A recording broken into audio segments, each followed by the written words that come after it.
সকালে ঘুম থেকে ওঠার পর এই কাজটা কখনোই ভুলবেন না। আর সেই কাজটি হলো পৃথিবী অর্থাৎ ভূমি মাতার চরণ স্পর্শ না করে বিছানা ছেড়ে যাবেন না। কারণ ভাবুন তো, পৃথিবী মাতা অর্থাৎ ভূমি মাতার উপর সারাদিনে আপনারা ঠিক কতটা অত্যাচার করেন এবং কত ক্ষতবিক্ষত করেন। বাড়ির সমস্ত আবর্জনা ফেলেন, চাষ করে ধান থেকে চালের ব্যবস্থা, নিজের বেঁচে থাকার নির্ভরশীল ভূমি মাতার জন্য। আর ভূমি মাতার কষ্ট হলে আমাদের বলে না।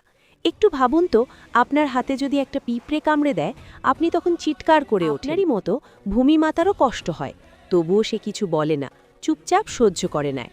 তাই সারাদিনে আপনি যদি পারেন তাহলে অন্তত প্রণাম নিবেদন করবেন।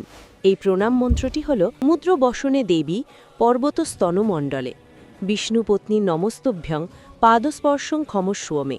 বাংলা অর্থ: হে দেবী পৃথিবী, যার বসন সমুদ্র এবং যার স্তনস্বরূপ পর্বতরাজি, হে ভগবান বিষ্ণুর পত্নী, আপনাকে প্রণাম।